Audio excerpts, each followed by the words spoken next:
সাতদিনীয়াকৈ অনুষ্ঠিত মানাহ মহোৎসৱৰ সফল সামৰণি অনুষ্ঠানত গীত পৰিৱেশন কৰে কণ্ঠশিল্পী গীতালি দেৱীয়ে।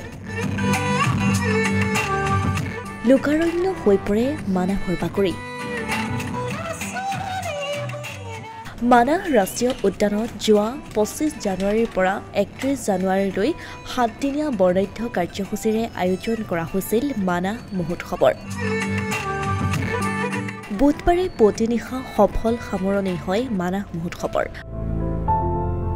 মানাহৰ স্বেচ্ছাসেৱী সংগঠন গ্ৰীণ মানাহ, মিউজ, মাউজি গেণ্ড্ৰি ইকো টুৰিজম ছ'চাইটি আৰু স্থানীয় প্ৰকৃতিপ্ৰেমী ৰাইজৰ সহযোগত মানাহ ৰাষ্ট্ৰীয় উদ্যানৰ ইকো টুৰিজমৰ ব্যয়বহুল প্ৰচাৰৰ বাবে আয়োজন কৰা হৈছিল মানাহ মহোৎসৱ।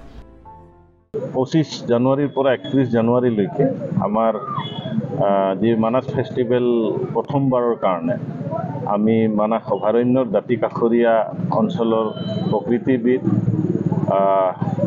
যুৱ প্ৰজন্ম, ছাত্ৰ সংগঠন, NGO সকলোৱে মিলি আমি মানাহ অভয়াৰণ্যখন টুৰিজৰ কাৰণে, পৰ্যটকৰ কাৰণে যি ফকাছৰ উদ্দেশ্য লৈছিলোঁ, মানাহখন সংৰক্ষণ কৰি পৰ্যটনক আকৰ্ষণ কৰাৰ কাৰণে যি উদ্দেশ্য আমাৰ আছিলে, অভাৰঅল মানাহক সংৰক্ষণ কৰি দাঁতিকাষৰীয়া অঞ্চলে প্ৰত্যক্ষভাৱে বা পৰোক্ষভাৱে যি জীৱিকা অৰ্জনৰ উদ্দেশ্য লোৱা হৈছিলে আৰু অভাৰঅল গোটেই মানাহখন সংৰক্ষণ কৰি আমি বিশ্ব দৰবাৰত মানাহ প্ৰতিষ্ঠাৰ কাৰণে আৰু লগতে মানাহৰ প্ৰতি মানুহৰ প্ৰকৃতিবিদসকল আছেই বা অন্যান্য মানুহ আছে যিখিনি বুজি পায়, যিখিনি বুজি নাপায় যে একচুৱেলি ইমান এটা মূল্যৱান বিশ্ব ঐতিহ্যৰ ঠাই আমাৰ ওচৰতে আছে।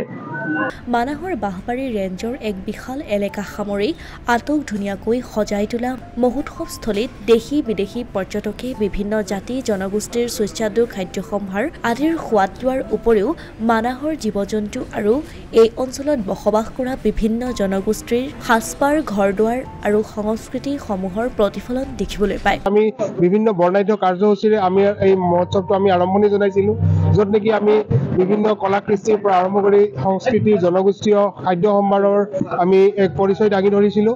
লগতে পৰ্যটন আৰু সংৰক্ষণৰ বাবে আমি বিশেষকৈ পদক্ষেপ হাতত লৈ আমি মানাহ উৎসৱটো উদযাপন কৰিছিলোঁ। আৰু বিগত 7টা দিনে আমি আমাৰ যিসকল অতিথিবৃন্দ আহিছে, যিসকল পৰ্যটক আহিছে দেশী বিদেশী, তেওঁলোকৰ পৰা আমি যথেষ্ট সঁহাৰি পাইছোঁ আৰু আমাক বহুতে শলাগিছে যে আমি এনেকুৱা ধৰণৰ এটা পদক্ষেপ হাতত লৈ মানাহ মহোৎসৱ নামেৰে আমি উৎসৱ এটা উদযাপন কৰিছোঁ। ইতিমধ্যে আমাৰ ইয়াত এটা ট্ৰেডিশ্যনেল ভিলেজ বনাইছিলোঁ, য'ত আদিবাসী, বড়ো, কাজু ৰাজবংশী, গোৰ্খা এই 4টা ঘৰ আমি বনাবলৈ এইবাৰ সক্ষম হৈছিলোঁ।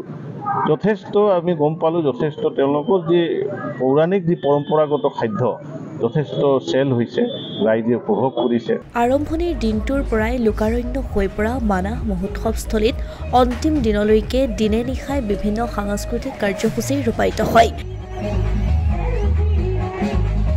একেদৰেই মহোৎসৱৰ অন্তিম নিশা জনপ্ৰিয় কণ্ঠশিল্পী গীতালি দেৱীৰ গীতৰ অনুষ্ঠানেৰে 7দিনীয়া মানাহ মহোৎসৱৰ সফল সামৰণি পৰে।